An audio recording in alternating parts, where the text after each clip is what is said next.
नमस्कार, यूपी मिश्रा का इनसाइड झारखंड की ओर से मैं जमशेदपुर आदित्यपुर से अपने स्टूडियो से बोल रहा हूँ। और आज मैं आपको वृश्चिक राशि से शुरू कर रहा हूँ। धनु राशि तक तो ज़रूर बताऊँगा, समय मिला तो मकर राशि भी बता दूँगा, लेकिन वृश्चिक और धनु अवश्य बता दूँगा। तो बिना समय नष्ट किए हुए मैं बता रहा हूँ कि वृश्चिक राशि में, ये जो वृश्चिक राशि लिखा हूँ, इसके 3 टुकड़े होते हैं। विशाखा का एक टुकड़ा 3 डिग्री 20 मिनट का, अनुराधा का पूरा 4 चरण 13 डिग्री 20 मिनट का, और ज्येष्ठा का 4 चरण 13 डिग्री 20 मिनट का। तो ये 30 डिग्री हो गया। वृश्चिक इजिकल टू 30 डिग्री का एक राशि होता है। 30 डिग्री हर यहाँ पर आपका चंद्रमा है, तभी ये वृश्चिक राशि है। यहाँ पर 8 नंबर में चंद्रमा है, जिसका आपका चंद्रमा यहाँ है, तो वृश्चिक राशि। तो इस वृश्चिक राशि में ये 30 डिग्री हुआ। इस 30 डिग्री का टुकड़ा हुआ, पहला टुकड़ा 3 डिग्री 20 मिनट का एक चरण, 13 डिग्री 20 मिनट का 4 चरण। देख लीजिए, विशाखा का 3 डिग्री 20 मिनट, अनुराधा का 13 डिग्री 20 मिनट, और ज्येष्ठा का 13 डिग्री 20 मिनट। तो 20 या 60 जीरो हो गया, हाथ में रहा 1, 13 दूनी 26, 27, 28, 29, 30 डिग्री हो गया।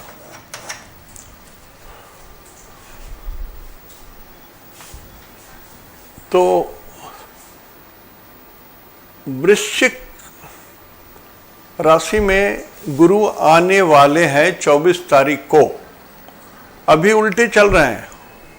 गुरु को संविधान बोलते हैं, नियम कायदा कानून बोलते हैं।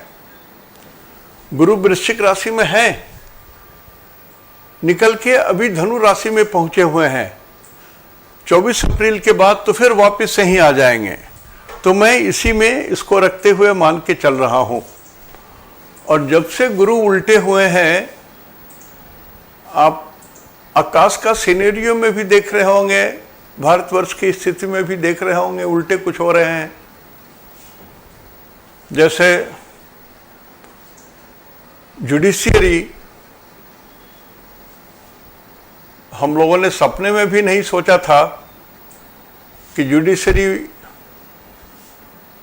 इस तरह से निर्णय देगी कि राफेल डील का केस दोबारा खोला जा सकता है। सपने में भी नहीं सोचा था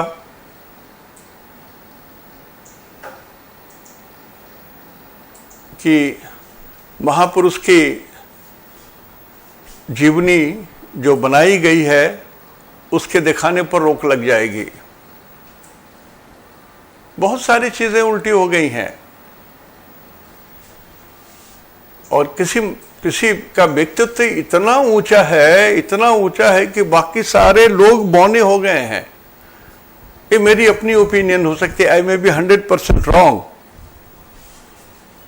प्रशासनिक, आर्थिक, सामाजिक, न्यायविद, अर्थशास्त्री, सारे लोग एक आदमी के नीचे दब गए हैं। 1 मैन शो।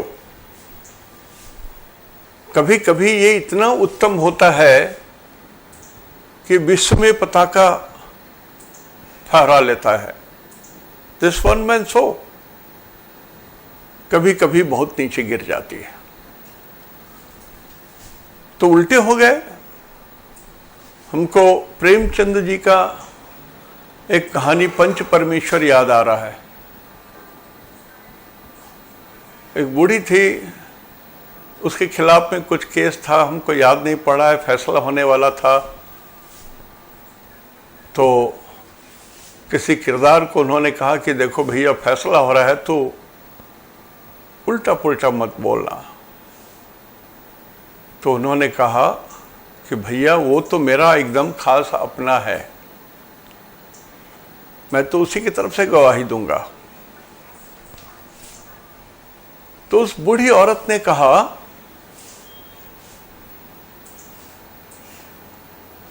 पंच को, कि तुम अपने खास के लिए क्या अपने जमीर को बेच दोगे? क्या जो भगवान तुम्हारे अंदर विश्वास निवास करते हैं उसको भी बेच दोगे? पंच तो परमेश्वर होते हैं, गॉड होते हैं, वो तो तुम्हारे हृदय में भी हैं। और वही हुआ, अप्रत्याशित उस वृद्धा की जीत हुई।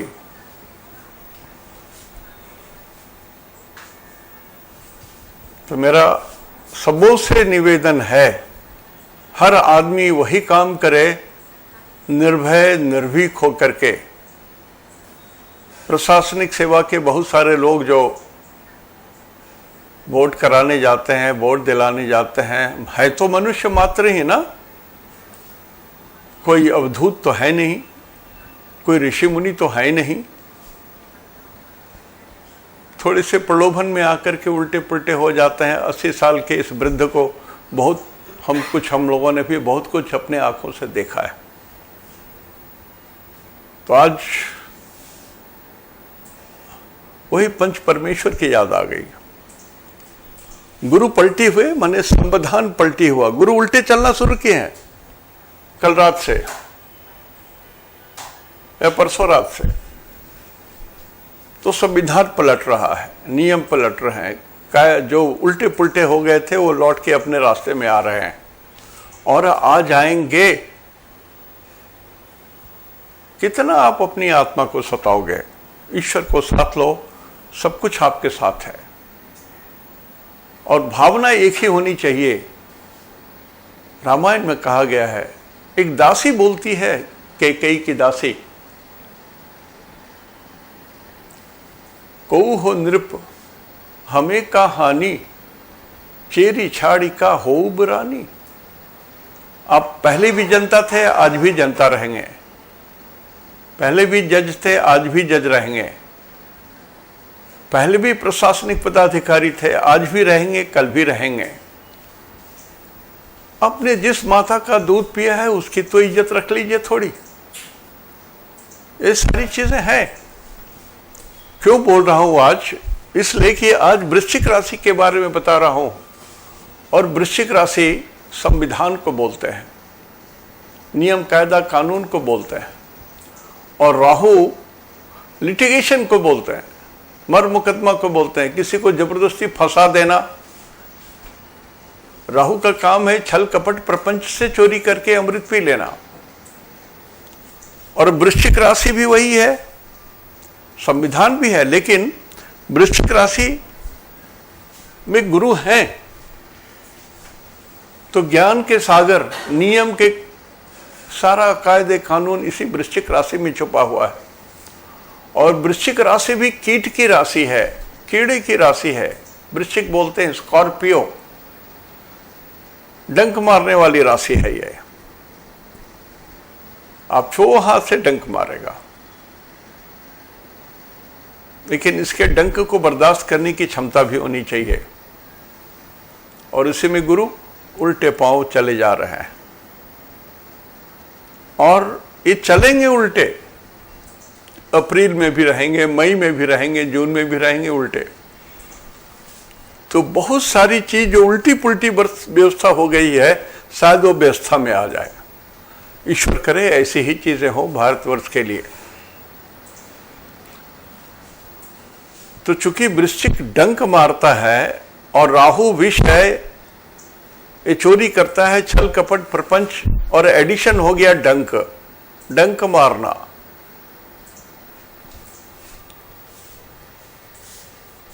तो ये गुरु भी खुद परेशान है, कोशिश कर रहे हैं 0 डिग्री में ही लौट करके चलते चलते 29 डिग्री में भी चले जाएंगे। जब वृश्चिक में जाएंगे यहां से यहां तो 29 डिग्री में भी रहेंगे कुछ दिनों तक। तो हम लोग वृश्चिक से राहु को गिनेंगे। 1 2 3 4 5 6 7 8। अभी वृश्चिक राशि में चूंकि आपका चंद्रमा है और इस चंद्रमा से अष्टम में राहु है, आद्रा नक्षत्र में है, 3 नंबर में है, ये ठीक नहीं ही हुआ। राहु केतु शनि मंगल यदि अष्टम भाव में रहते हैं तो एक्सीडेंट देते हैं, चोट देते हैं, रोग देते हैं, दुर्घटनाएं देती हैं, मृत्यु को आमंत्रित करने वाली चीजें हो जाती हैं। और चंद्रमा से ये तो रहस्यमय ढंग से अष्टम भाव में है और है भी तो आद्रा राहु के ही नक्षत्र में है। तो वृश्चिक राशि के जितने लोग हैं, थोड़ी अपनी प्राण की सुरक्षा पहले कर लो। भले आप झंडा लेके घूमो, जो करना है कर लो, कारण कि आजकल तो झंडा लेके घूमने में भी पैसे मिलते हैं, भीड़ जुटाने में भी पैसे मिलते हैं, तो जो लाभ लेना हो आप लाभ ले लीजिए, लेकिन अपने को सुरक्षित रह करके, कारण कि आपको फिर दूसरी सभा में भी जाना है और घर के अंदर में रोटियां भी पकनी है।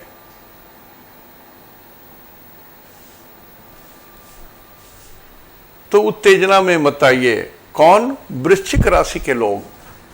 अननेसेसरी आप किसी पार्टी के मुरीद मत बनिए, किसी भी भीड़ का हिस्सा तब तक ना बनिए जब तक आपके रोटी पर लाले आ जाएं, जब तक आपके पेट के लिए ये परम आवश्यक ना हो। तो ये ध्यान रखिए, कारण कि ये रहस्यमय ढंग से मृत्यु की बात आती है, रहस्यमय ढंग से। जैसे अमृत चोरी करने गए तो शीश कटा लिया ना। बहुत बढ़िया एक कहावत है, दोहा है, मान सहित विष खाई के शंभु भयो जगदीश। भगवान शंकर विश्व के कल्याण के लिए, जगत के कल्याण के लिए, सृष्टि के कल्याण के लिए उन्होंने हलाहल विष को आदर के साथ खाया और सृष्टि की रक्षा की। तो मान सहित विष खाए के शंभु भयो जगदीश, जगत के ईश हो गए, नहीं तो जल तो जाता। उस हलाहल विष में इतनी तीव्रता थी, इतना विष था कि पूरा विश्व जल जाता है, इसलिए वो जगदीश हो गया शंभु। और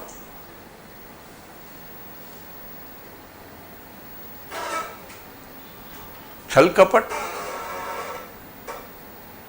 करके विषपान कर राहु कटायो शीस। वही विष राहु भी पीते थे, लेकिन अमृत लेने के लिए छल कपट करके गए, अमृत लेने के लिए, तब भी उनका गला कट गया।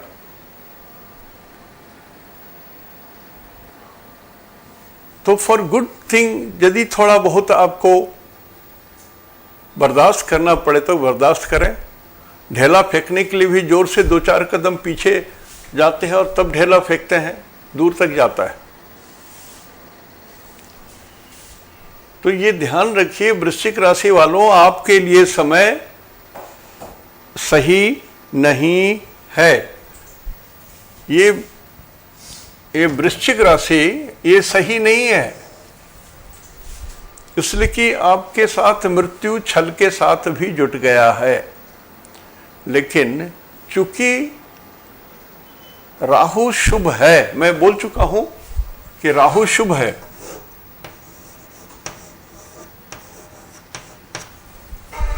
तो मृत्यु नहीं भी हो सकती है, लेकिन मृत्यु के समान कष्ट तो हो ही सकता है। और ऐसी घटना 2 बार हो सकती है। जब तक राहु रहेंगे मिथुन राशि में 6 मार्च से लेकर के 18 महीने की बात है, तब तक 2 बार आपके ऊपर में मृत्यु को अपनी गलती से स्वयं आमंत्रण देंगे और ऐसी घटना घटने की बात हो सकती है। सावधान रहिए, ईश्वर के साथ आ जाइए। जो लोग सत्पुरुष हैं सभी को बोलता हूं, रुद्र हैं, राहु के स्वामी तो रुद्र हैं, तो रुद्र का पाठ कीजिए, रुद्री पाठ कीजिए। और राहु के मंत्र का पाठ कीजिए। नवग्रह में जो राहु का मंत्र दिया हुआ है, अर्धकाय महावीर, उसका पाठ कीजिए। जरूरी है, कारण कि वृश्चिक लग्न के लिए ये शुभ नहीं है। हर तरह से शारीरिक, मानसिक, आर्थिक, सामाजिक हर दृष्टिकोण से अशुभ नहीं है। मृत्यु में जो ग्रह हो तो मृत्यु में ग्रह। मेरे अष्टम भाव में केतु है, अंगूठे के ऊपर में कम से कम 10 लाख रुपया खर्चा हो चुका है, नहीं तो मैं कब का मर चुका होता। वहां राहु नहीं है, अष्टम भाव में केतु है। तो राहु भी यहां पर विष है, तो अष्टम भाव में विष हो गया, 3 नंबर गला हो गया, तो विषपान तो आप करेंगे। जो लोग दारू पीते हैं, भगवान जाने आपकी क्या दुर्गति होगी। जो लोग येन केन प्रकारे न विषपान करते हो, गलत चीज खाते हैं, अखाद्य भोजन खाते हैं, पान पराग खाते हैं, कोका कोला, पेप्सी, कुछ भी, इसमें भी अल्कोहल है, तो आपकी रक्षा सिर्फ भगवान ही कर सकते हैं, शंभु ही कर सकते हैं, वही जगदीश है। तो समझ सके तो मेरी बात समझ लीजिए। अब रहा विशाखा नक्षत्र, इसी का जन्म वृश्चिक राशि में हुआ और एट द सेम टाइम वो विशाखा नक्षत्र के प्रथम चरण में भी उसका जन्म हुआ है। तो विशाखा का मतलब होता है गुरु, तो गुरु से राहु तक चलेंगे, गुरु से राहु तक नीचे जाएंगे, राहु तक काउंट करेंगे। तो गुरु यहां है, जन्म, संपद, विपद, क्षेमा, प्रत्यारी, साधक, बाधक, मित्र, परम मित्र। तो विशाखा नक्षत्र में जन्म होने के कारण ये राहु आपके परम मित्र हो गए। तो नक्षत्र के हिसाब से राहु शुभ है और राशि के हिसाब से राहु शुभ नहीं है। तो मेंटल कष्ट होना तो तय है, डिप्रेशन होना तय है, झंझट होना तय है, लेकिन आपकी रक्षा भी हो जाएगी, ये भी तय है। So if you have got any problem, go to a doctor, doctor के पास जाइए। और दुर्जनों के संगत में मत रहिए, राक्षसों के संगत में मत रहिए। राहु राक्षस था ना, तो राक्षसों के संगत में मत रहिए। जो लोग मानवीय गुणों से बाहर होते हैं वो राक्षस कहलाते हैं। जिसके मन में करुणा, दया, माया, श्रद्धा, प्रेम, शक्ति, भक्ति ये सब नहीं है, वो मानव नहीं हो सकता है, वो तो दानव है। तो मानव के साथ रहिए, तब ये नक्षत्र विशाखा नक्षत्र आपका थोड़ा अच्छा है। तो राशि के कारण जो कमी है उसमें थोड़ा सा रिपेयर हो जाएगा, इतना ध्यान रखिए। अब मैं अनुराधा नक्षत्र के बारे में बोलता हूं। अनुराधा का मतलब होता है शनि। शनि शनि के 3 नक्षत्र होते हैं, पुष्य, अनुराधा और उत्तरा भाद्रा। तो शनि से काउंट करूं, यहां पर शनि,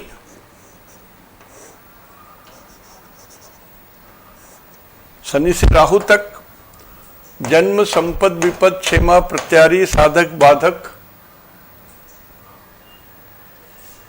और मित्र। तो अनुराधा मित्र के श्रेणी में आ गए।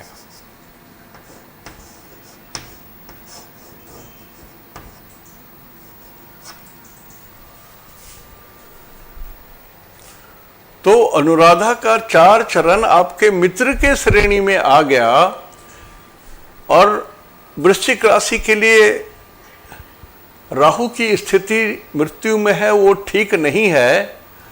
तब भी ये अनुराधा में जिनका जन्म हुआ है, अनुराधा के 4 चरणों में से किसी भी एक चरण में यदि आपका जन्म हुआ है तो डरिए मत, सिर्फ पूजा पाठ कीजिए। जो मैं कह रहा हूं, बहुत लंबे चौड़े पूजा पाठ और वो झंझट में मत फंसिए। सीधी सी बात है, प्रे टू लॉर्ड शंकर, मृत्युंजय मंत्र का जप कीजिए, रुद्र का कीजिए। भगवान शंकर के जो गण है, 11 गण है, वो रुद्र है, उसमें भी चीफ है तो हनुमान जी हैं। और सीधा डायरेक्ट आप ग्रह का ही पूजा करना चाहते हैं तो राहु का मंत्र जाप कीजिए, तो आपका कल्याण हो जाएगा। दिस अनुराधा नक्षत्र में जो लोग हैं उनको मृत्यु से भय नहीं होगा, बल्कि कुछ अच्छी चीजें भी मिलेंगी। वो क्या अच्छी चीजें मिलेंगी कि काले लोगों से लाभ, विजातीय लोगों से लाभ, कुछ राक्षस प्रवृत्ति के लोग भी आपको मदद कर देंगे। स्थितियां ऐसी होंगी कि वो आपके फेवर में आ जाएंगे।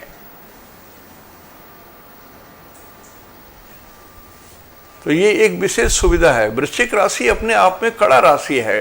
हमने कहा ना कि वो डंक है, तो आपके अंदर में वो विनम्रता आनी चाहिए।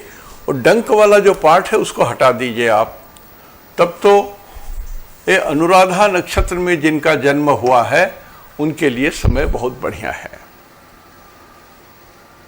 मिथुन राशि का राहु आपको नुकसान नहीं करेगा। It will go neutral, it is not going to harm you. जो दशा अंतरदशा चल रही होगी उसके अंदर बहुत सारे प्रभाव आपको अच्छे मिल जाएंगे, कारण कि गोचर हमेशा दशा अंतरदशा के अधीन होकर ही रिजल्ट देता है। ये रूल को मान लीजिए, आप समझ लीजिए। गोचर का फल सदा सर्वदा दशा अंतरदशा के अधीन ही होता है। दशा अंतरदशा अच्छे चल रहे होंगे, नक्षत्र अच्छा चल रहा होगा, तो ये गोचर का रिजल्ट जो है वो डब हो जाएगा, छोटा हो जाएगा, शांत हो जाएगा। अब आया ज्येष्ठा। ज्येष्ठा बुध को बोलते हैं। बुध ग्रह के 3 नक्षत्र होते हैं, आश्लेषा, ज्येष्ठा और रेवती। आश्लेषा, ज्येष्ठा और रेवती। तो हम लोग बुध को गिनेंगे यहां से। शनि की जगह में मैंने बुध लिखा, तो ये बुध को राहु तक गिनेंगे। बुध यहां है, इसको जन्म, संपद, विपद, क्षमा, प्रत्यारी, साधक, बाधक। तो ये बुध डेथ स्टार में आ गए।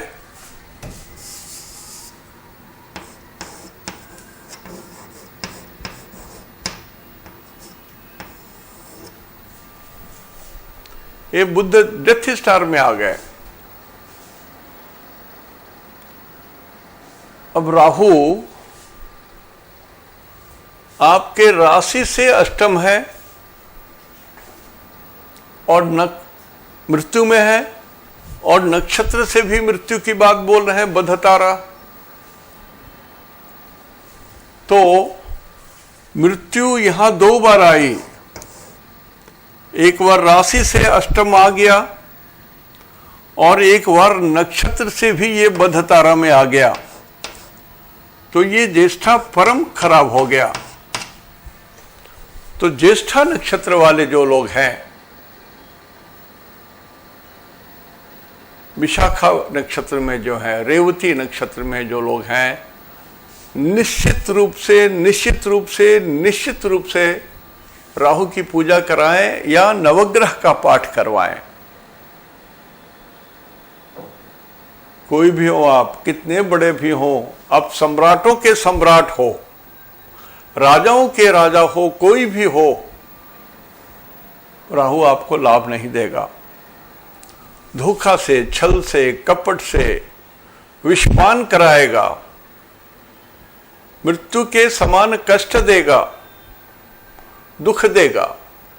मृत्यु दे या ना दे, आपकी कुंडली में दशा अंतरदशा सब बढ़िया चल रहा हो, नक्षत्र के और भी बहुत सारे गुण हो, ग्रहों में बल हो, राहु का अपना अष्टक वर्ग में बल हो, और कन्या राशि का जो सर्वाष्टक, वृश्चिक राशि का जो सर्वाष्टक वर्ग है उसमें बल हो। देखिए, एस्ट्रोलॉजी की बहुत सारी बातें मैं बोल रहा हूँ जो आप लोग, बहुत लोग पढ़े भी नहीं होंगे, लेकिन कैसे भी यदि ये बली है तो आप ये मान के चलिए कि आपको डरना कुछ नहीं है, डरने की कोई बात नहीं है, लेकिन आपको पूजा निश्चित रूप से करानी है। और यदि आपको डरने की बात है तो आप, जो लोग दंभी हैं, जो लोग को लगता है कि दुनिया में मुझे कोई कुछ नहीं कर सकता, जो खुद 10 आदमी को मार करके बैठे हुए हैं, जिनसे दुनिया डरती है, लेकिन इस बार उल्टा हो जाएगा। इस बार उल्टा हो जाएगा, जैसे बहुत सारे निर्णय उल्टे हो रहे हैं ना, इस बार उल्टा पड़ जाएगा। आपको भी कोई आदमी घात लगा करके आपको भी मृत्यु तुल्य कष्ट देना चाहेगा या मृत्यु देना चाहेगा। मेरे इस शब्द पर बहुत ध्यान दीजिए। So protect yourself, protect yourself, protect yourself. ज्येष्ठा,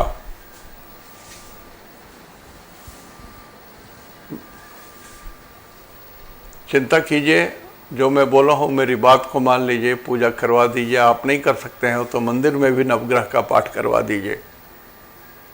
और अपने से भी, जैसे छोटा बच्चा है आपके घर में जो पढ़ नहीं सकता है, तो एक बार तोतली भाषा में ही उससे पढ़वा लीजिए। ओम रंग राहवे नमः, कुछ करके धीरे धीरे कुछ करवाइए, लेकिन भगवान राहु का ध्यान कीजिए। नवग्रह का जो फोटो मिलता है बाजार से ले आइए, उसमें राहु का फोटो मिलेगा, पूजा कीजिए। Please please please. मेरे घर में भी मेरा नाती इसी नक्षत्र में है और मैं भी बहुत परेशान रहता हूं उसके लिए।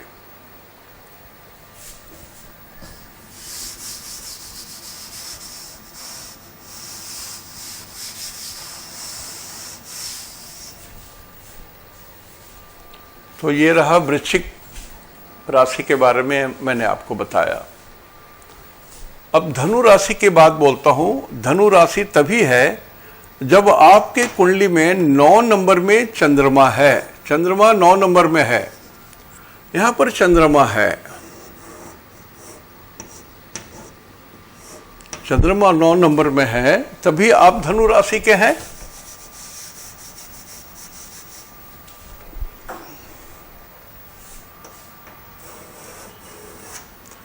देखिए, मैं लगन के बारे में कोई बात नहीं कर रहा हूं।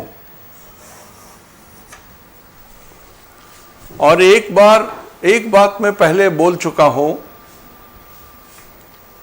कि राशि के अनुसार जो गोचर होता है वो 80%, और उसी चीज को लगन से यदि आप देख लेते हैं वो 20%।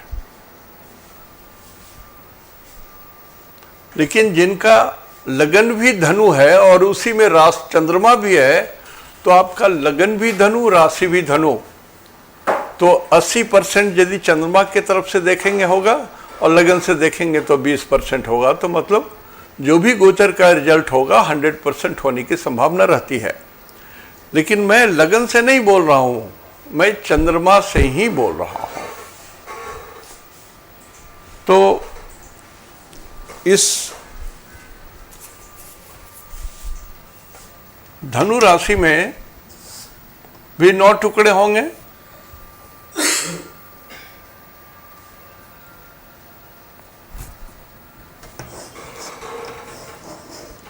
इसमें मूल नक्षत्र होंगे, इसके 4 चरण।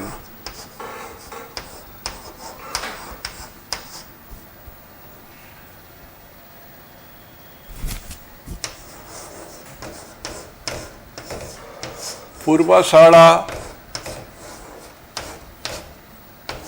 इसके 4 चरण।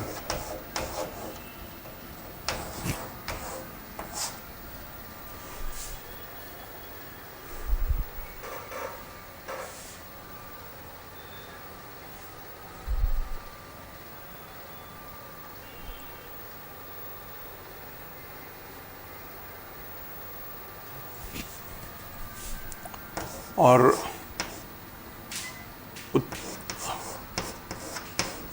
उत्तराषाढ़ा के 1 चरण।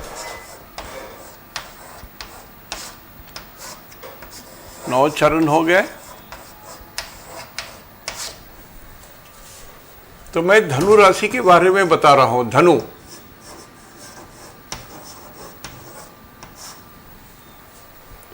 मूल राशि के 4 चरण होते हैं, लेकिन पहले हम लोग देख लें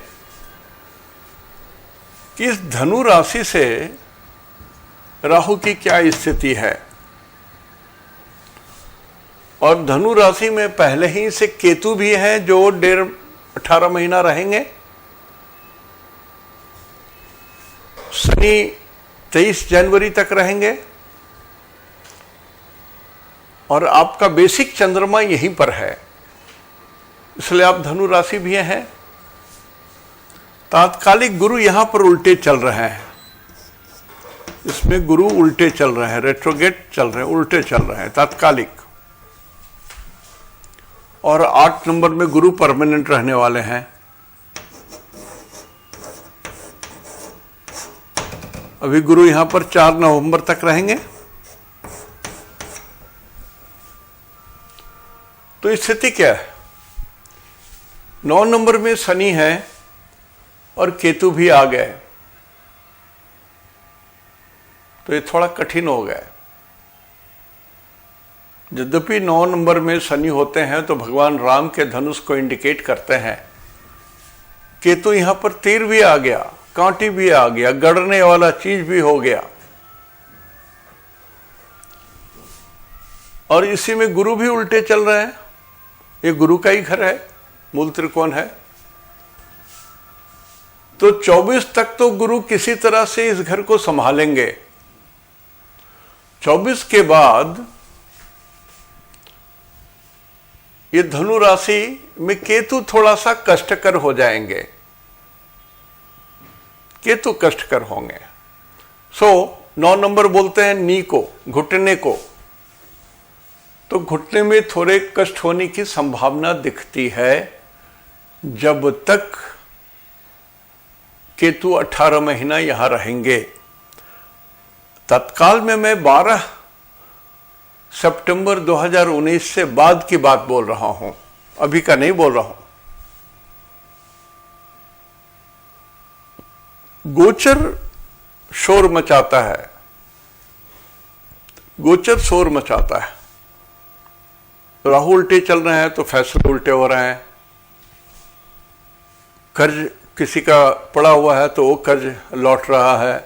बहुत सारी चीजें लौटने की स्थिति में आ जाती हैं, जो ग्रह जिस चीज को रिप्रेजेंट करता है।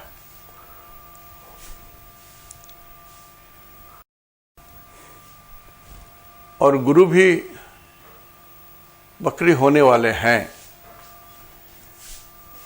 सॉरी शनि भी बकरी होने वाले हैं। इनकी भी स्थिति अभी ऐसी है कि मेरे ख्याल से अप्रैल में या मई में, अप्रैल में ही शायद उल्टे हो रहे हैं ये। हाँ, गुरु उल्टे चलेंगे 10 10 अप्रैल से चलना शुरू किए और शनि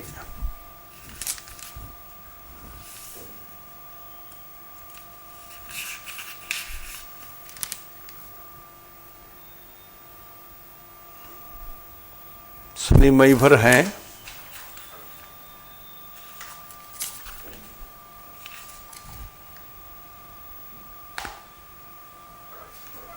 ठीक है, अभी शनि तत्काल में नुकसान नहीं करेंगे।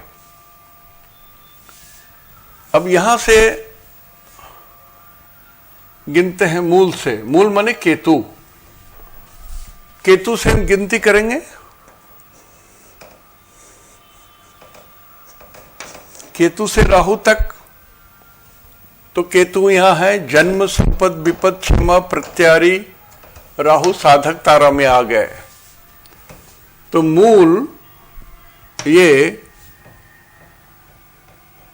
चंद्रमा से ये राहु सप्तम भाव में भी है और साधक तारा में भी है। सप्तम भाव में राहु है, ये ठीक नहीं है। ये थोड़ा दाम्पत्य सुख में झंझट करते हैं। राहु को लीगल मैटर बोलते हैं। तो बहुत सारे परिवार में टूट की व्यवस्था हो गई आधुनिकता के कारण। मैं बड़ा और मैं बड़ा, मैं किसी के अधीन नहीं, मैं आपके अधीन नहीं, आपके पत्नी के अधीन नहीं, आपके पापा के अधीन नहीं, बहुत सारी बातें होती हैं। अमर्यादिक स्थिति होने के कारण परिवार में सहनशीलता घट जाती है, तो टूटन की स्थिति आ जाती है। तो जिस परिवार में टूटन की स्थिति आ रही है वो पराकाष्ठा पर चली जाएगी और हो सकता है छल कपट प्रपंच के कारण, दुर्बुद्धि के कारण डिवोर्स की स्थिति भी आ सकती है। किन के लिए बोल रहा हूं? धनु राशि वालों के लिए बोल रहा हूं। सो आप अपने अंदर में सहनशीलता डेवलप कीजिए। 0 के ऊपर लड़ाई होगी, सच्चाई कुछ भी नहीं होगा। 0 के ऊपर में और आप नहीं लड़ रहे हो, कोई आपको लड़वा रहा है, उधर से कोई आपके पत्नी को लड़वा रहा है, ऐसी स्थिति रहेगी। झूठा युद्ध, छद्म युद्ध, मर्यादा के युद्ध, honour problems, the honour divorce. Honour death होता है ना, ऑनर के लिए डेथ करते हैं, उसी तरह से ऑनर के लिए डिवोर्स। ऐसी भी स्थिति उत्पन्न हो सकती है धनु राशि वालों के लिए। और शारीरिक कष्ट भी हो सकता है। तो मिथुन राशि वाले लोग थोड़ा इन्फेक्शन से भी सावधान रहिए। धनु राशि वाले लोग इन्फेक्शन का भी प्रॉब्लम है, नी में भी प्रॉब्लम है, चोट, external injury. Ketu is always external injury. लेकिन ये मूल नक्षत्र जो है आपका, ये तो सक्सेस जोन में आ गया। तो धनु राशि वाले सिर्फ अपने शरीर की हिफाजत कीजिए और आप जो भी कर रहे हो दुनिया में, झाड़ूदार से लेकर के आप चौकीदार से लेकर के आप एमडी हो, कुछ भी हो, सक्सेस होगे, ये सही है। हर काम में सही होंगे आप। नौकरी पेशा में है, सामाजिक संस्थान में हो, राजनीतिक स्थिति में हो, तो जो लोग धनु राशि के हैं और मूल नक्षत्र में जिनका जन्म है, आपके लिए एक ही बात बोल सकता हूँ, यदि आप अपने शरीर की हिफाजत करते हैं तो आपके दोनों हाथ में लड्डू हो या ना हो, सिर तो कड़ाही में चला जाएगा, लड्डू के कड़ाही में। तो समय आपका बहुत बढ़िया है। पूर्वाषाढ़ा एक केतु के बाद ये शुक्र को बोलते हैं, दिस इज वेनस, शुक्र। तो हम केतु के बाद शुक्र देखेंगे।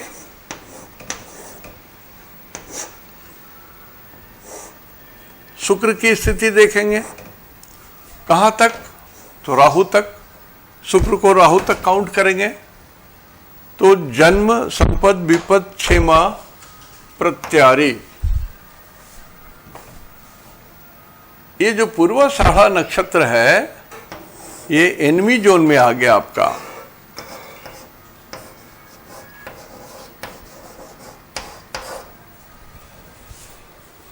और ये शत्रुता 7th हाउस में है, पार्टनर से शत्रुता, पत्नी से शत्रुता, पड़ोसी से शत्रुता, जिनके साथ आप रोज काम करते हैं उनसे शत्रुता।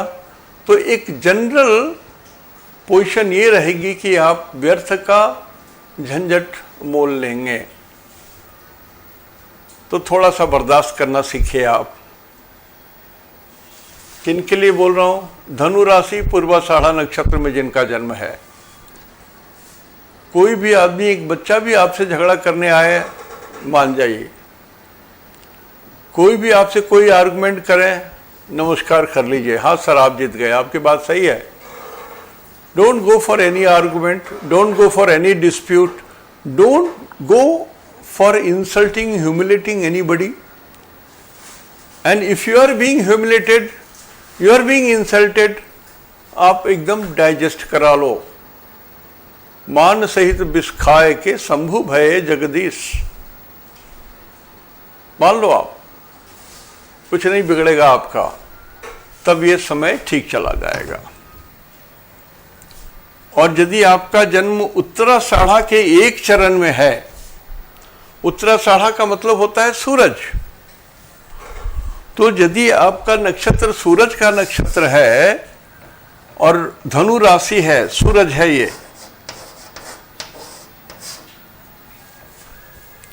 तो सूरज से हम काउंट करेंगे। सूरज से काउंट करेंगे राहु तक। सूरज यहां पर है, जन्म, संपद, विपद, क्षेमा, तो ये क्षेमा तारा में आ गया। कल्याण,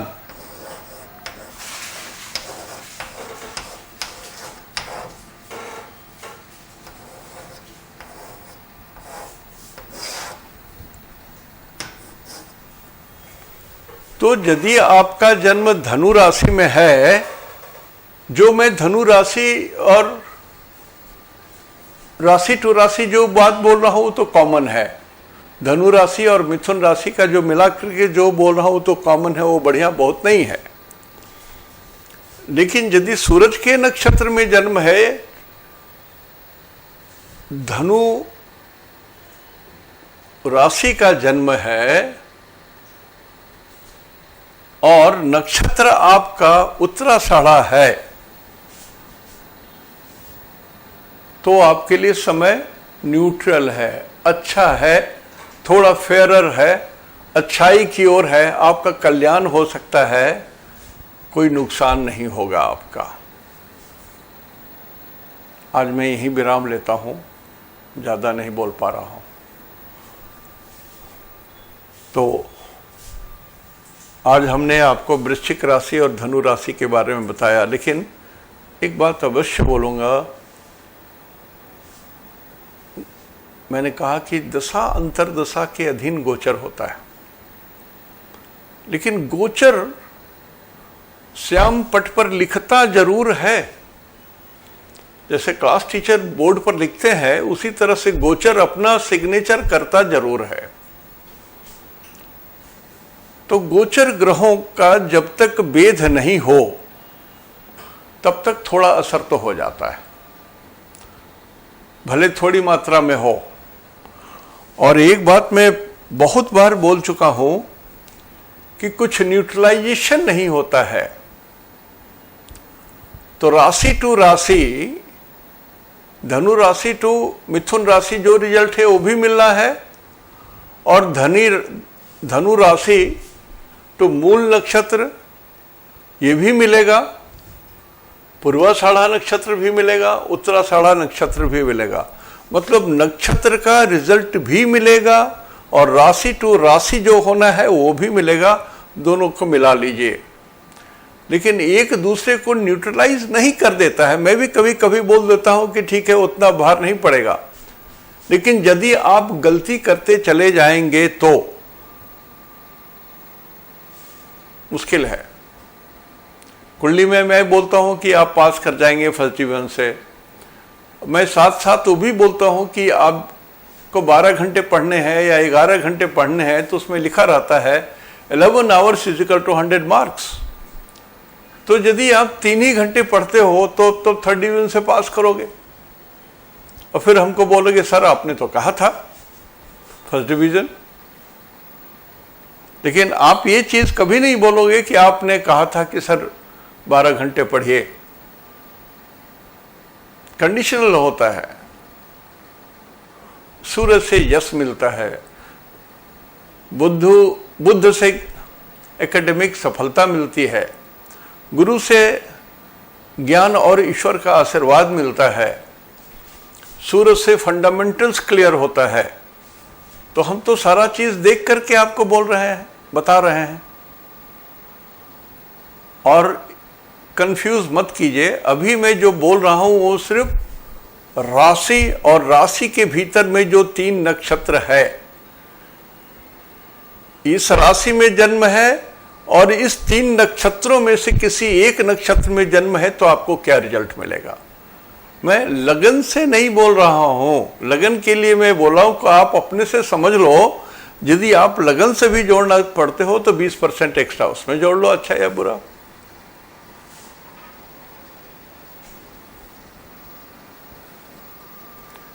कारण कि एक साथ लगन से भी बोलूं, राशि से भी बोलूं, नक्षत्र से भी बोलूं, वो ठीक नहीं होता है, आप कंफ्यूज कर जाओगे। मैं तो सिर्फ राशि और नक्षत्र को बोल रहा हूं तो उसी में आप कंफ्यूज कर रहे हो, बार बार पूछ रहे हो कि लगन से है या इससे है। एकदम क्लियर करके बोलता हूं, इतना क्लियरिटी के साथ कोई नहीं बोलता होगा, कोई समझाएगा भी नहीं, आपको टीचर ही समझा सकता है जो आपका क्लास टीचर है। कारण कि तब तो ऐसा होता है कि वृश्चिक राशि में जो लोग जन्म लिए हैं, जितने लोग जन्म लिए हैं सब लोगों का एक ही रिजल्ट होगा, ऐसा नहीं है। वृश्चिक राशि के अंदर में अनुराधा नक्षत्र वालों का एक रिजल्ट होगा, ज्येष्ठा वालों का एक रिजल्ट होगा। उसी तरह से धनु राशि वालों में मूल नक्षत्र वालों का एक रिजल्ट होगा, धनु राशि पूर्वाषाढ़ा नक्षत्र वालों का एक रिजल्ट होगा, धनु राशि उत्तराषाढ़ा नक्षत्र वालों का एक रिजल्ट होगा। मैं ये बात बता रहा हूं आपको। सो नक्षत्र सिद्धांत का बहुत असर होता है 80%, इसलिए मैं इसी को बता रहा हूं। आज यहीं तक। इति शुभम तहन दोनिनाग्गे जोहार। थोड़ा धीरे धीरे सुनिए ना, बहुत कुछ समझ पाएंगे। कारण कि जो टिप्स मैं अभी दे रहा हूं नहीं मिलेगा आपको कहीं और, नहीं मिलेगा। मैं एक साथ मिला के बोल रहा हूं ना, आप खोजोगे तो कभी कहीं यहां मिलेगा, वहां मिलेगा, वहां मिलेगा। तो ये मैं अपने डायरी में अपने लिए ये सारी चीज़ें अपने ऊपर ही उतार करके देखता हूं। जैसे मैं बोला कि मेरे 8th हाउस में केतु है, तो 8th हाउस में केतु होना ही दुखद मृत्यु को इंडिकेट करता है। या तो मृत्यु के समय ऑपरेशन हो रहा हो, या मृत्यु एक्सटर्नल इंजरी से हो, या नदी में डूब के हो, या आप नदी में नहा रहे हो, कोई व्हेल मछली या ऐसे ही कुछ जबड़े में फंसा के मार दे आपको, और यदि वहाँ पर 12 नंबर है तो उंगलियों के कारण होगा, 9 नंबर है तो ठहरने के कारण होगा, 4 नंबर है तो कार्डियक प्रॉब्लम के कारण होगा। तो ये चीज़ आप सुन लीजिए, समझ लीजिए, याद कीजिए, ये आपको बहुत कुछ सिखा देगा। एस्ट्रोलॉजी में बहुत कुछ समझा देगा आपको। इसको थोड़ा सीख लीजिए। नमस्कार।